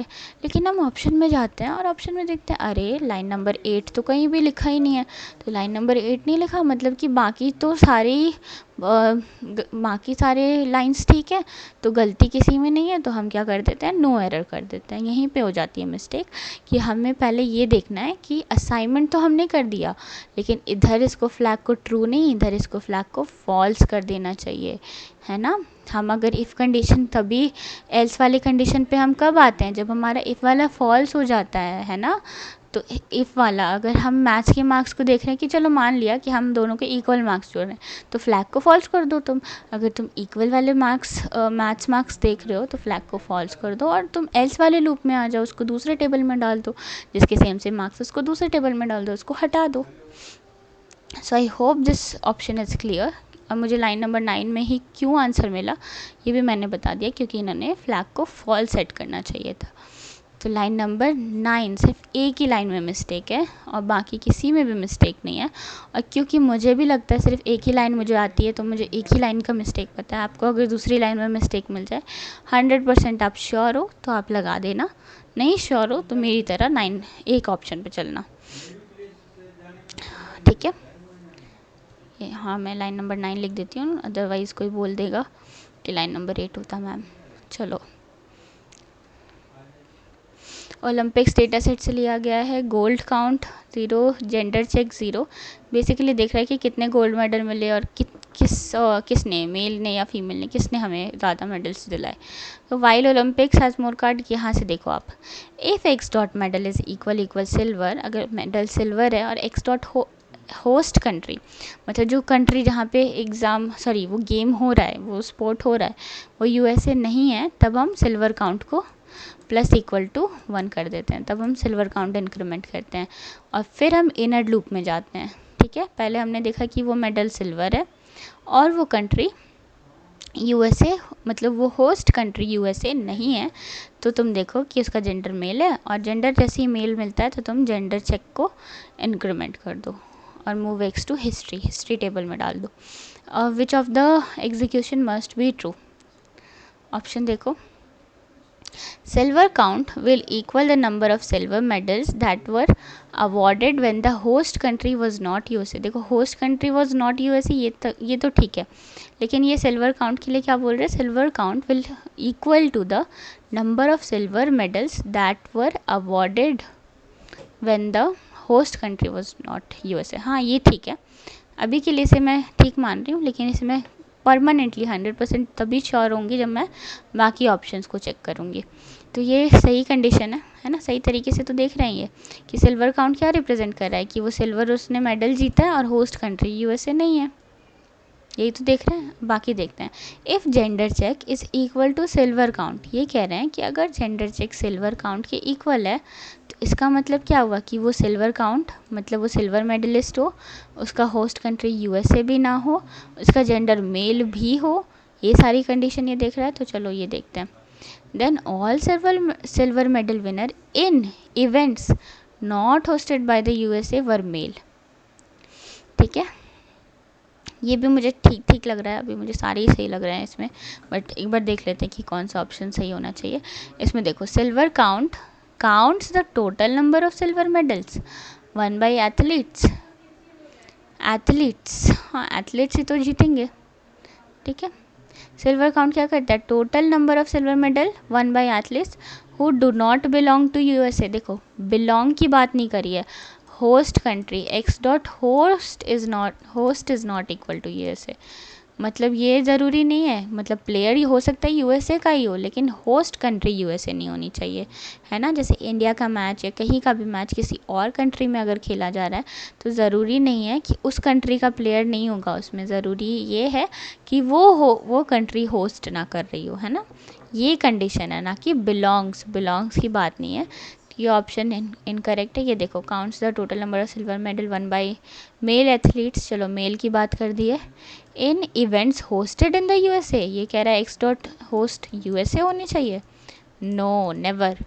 तो these two options are incorrect, इस वजह से हमारा जो थॉट था कि ये फर्स्ट 2 ऑप्शन सही होने चाहिए, वही सही है। वही सही क्यों है, क्योंकि हम 2 कंडीशन चेक कर रहे थे। सिल्वर काउंट क्या कर रहा था, basically number of silver medal देख रहा था जहाँ पे when the host country was not USA. ठीक है, और जेंडर चेक क्या कर रहा था, जेंडर चेक अगर मान लो सिल्वर काउंट के इक्वल हो जाता है तो इसका मतलब जितने भी इवेंट्स हुए हैं, विनर्स हुए हैं, वो मेल तो थे ही, लेकिन वो होस्ट, ठीक है, देखो नॉट होस्टेड बाय यूएसए और वो मेल थे एंड दे वर मेल, इसमें सारी कंडीशन सेटिस्फाई हो रही है। इफ जेंडर है ना, हमने ऊपर ही देखा, अब जल्दी से इस क्वेश्चन पे आ जाओ। Using the library data set select the code for filter books count which are not written by Narayan and were published before 1950।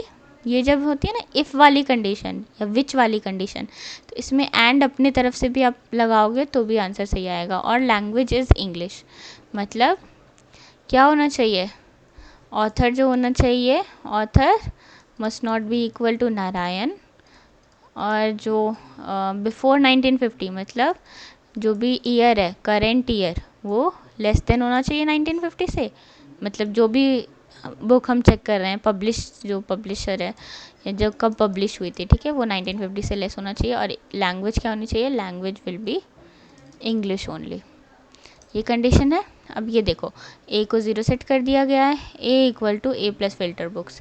अब फिल्टर बुक्स हमें ऑप्शन में दे रखा है एक प्रोसीजर, ऑप्शन से देखते हैं कि कौन सा सही है। यहाँ एक ऑप्शन है, दूसरे वाले स्क्रीनशॉट में दूसरा ऑप्शन होगा, तो चलो ये वाला देख लेते हैं। ये कंडीशन देखो, if X author is not Narayan and, ये ठीक है, Y X dot year is 1950 से लेस, ये भी कंडीशन ठीक है, and X dot language is equal English, तो क्या करो रिटर्न कर दो 1, ये कंडीशन तो सही है। एल्स रिटर्न 0, मतलब तुम ये वाला लूप एग्जीक्यूट करो, रिटर्न 1 का मतलब क्या हुआ, रिटर्न ट्रू, ट्रू रिटर्न कर दो और ये फिल्टर बुक में डाल दो, है ना।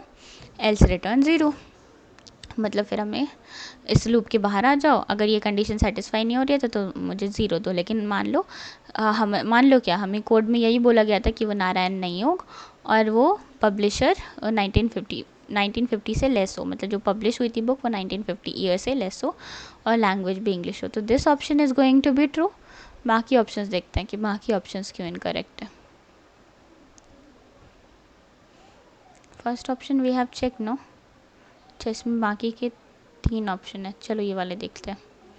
ये कह रहा है ऑथर नारायण के इक्वल होना चाहिए, ऑथर नारायण की इक्वल होना चाहिए, नो, यहीं से गलत मिल गया। इक्वल, ये ग्रेटर, ये कुछ भी कंडीशन है तो सही नहीं है। ये देखो ऑथर नॉट इक्वल नारायण, और देखो और लग रहा है, और की वजह से ये ऑप्शन भी इनकरेक्ट हो गया। लास्ट वाला देखो फिल्टर बुक ऑथर, देखो पहले बाहर वाले इफ लूप पे गए, ऑथर नारायण नहीं है और वो बुक 1950 से पहले लिखी गई है।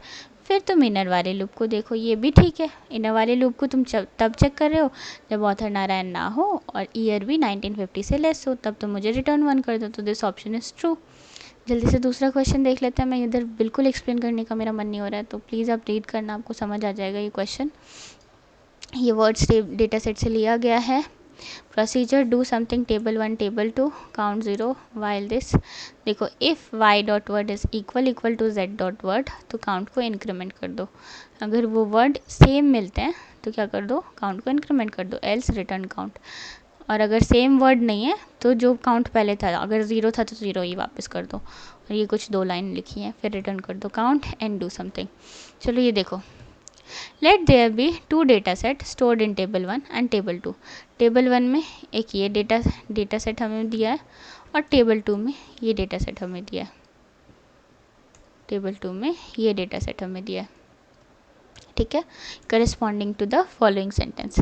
अब देखो यहाँ पे जैसे लिखा है ना, टेबल 1 में क्या है, data science is an exciting field with great scope, और सेकेंड में data science is a growing domain with many jobs.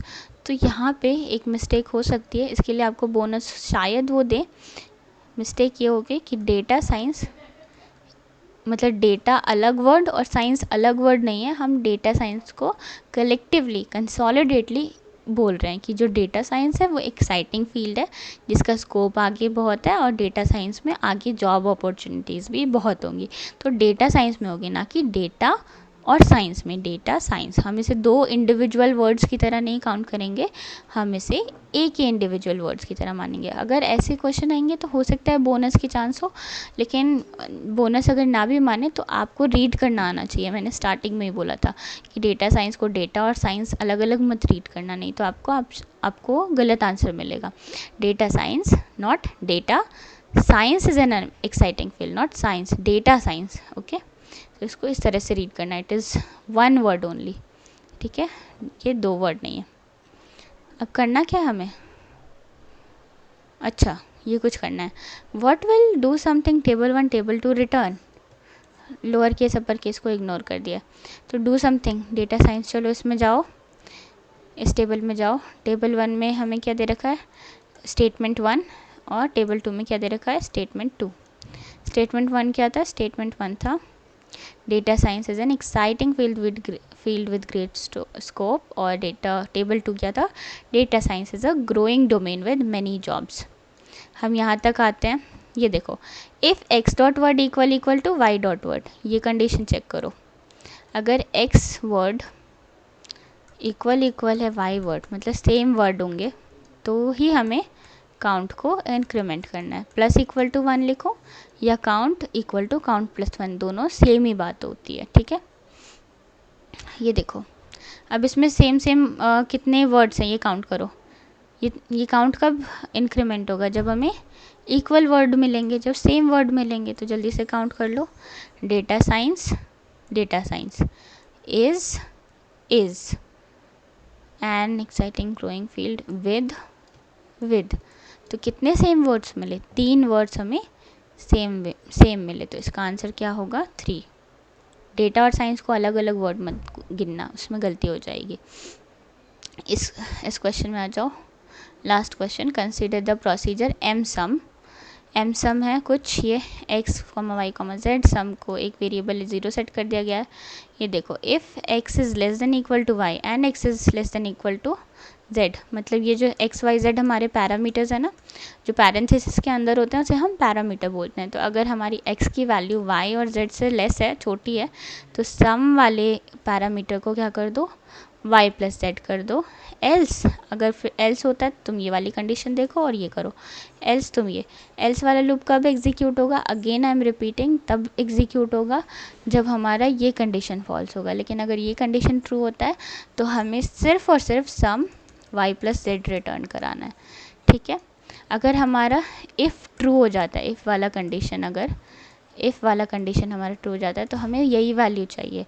लेकिन अगर इफ़ वाला फॉल्स होता है तब हम एल्स पे जाएंगे। ठीक है, तब हम दूसरी वैल्यू की बात करेंगे, क्योंकि एल्स का मतलब ही है कि दूसरा अदरवाइज है ना। अगर पहला कंडीशन इनकरेक्ट है तभी हम अदरवाइज वाले दूसरे ऑप्शन को चेक करते हैं।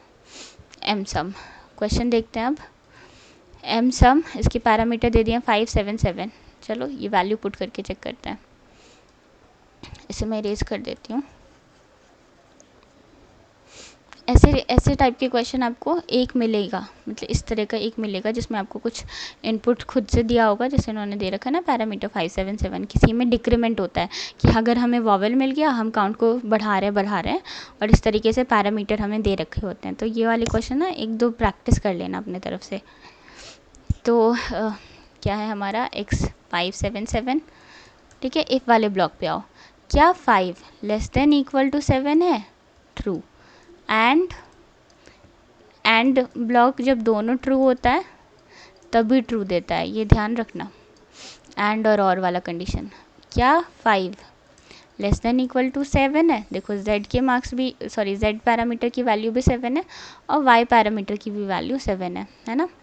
तो अगर दोनों कंडीशन ट्रू हैं तब ये हमें ट्रू देगा, और तब हमें आगे जाने की ज़रूरत ही नहीं है ना। तो हमें क्या करना है, तब हमें सम कर देना है y प्लस जेड, जो कि हो जाएगा 7 प्लस 7 दैट इज़ 14। ठीक है, तो सम क्या हो जाएगा हमारा 14। अब इसके आगे मत चले जाना, इसके आगे इसलिए मत जाना क्योंकि हम इसी कंडीशन पे हमें ये ट्रू मिल गया ना। एल्स वाला तो हम तब एग्जीक्यूट करते हैं जब ये वाली कंडीशन फॉल्स होती है, बट सिंस दिस इफ़ वाला ब्लॉक ही हमें ट्रू मिल गया तो हम डायरेक्टली सम निकाल लेंगे और फिर इसकी वैल्यू रिटर्न करा लेंगे। एंड हो गया हमारा प्रोसीजर। तो इसकी वैल्यू क्या आएगी, 14, simple. So I hope the explanation was clear everyone. Thank you so much for watching. अगर कोई भी डाउट होगा तो हम क्विज 2 के पहले, या कोई भी कुछ आपको एडिशनली चाहिए तो आप हमें बता सकते हैं। हम धीरे धीरे ट्राई करेंगे कि आपको इन्फॉर्मेशन उसके रिगार्डिंग हम अपडेट्स आपको देते रहें। Thank you so much.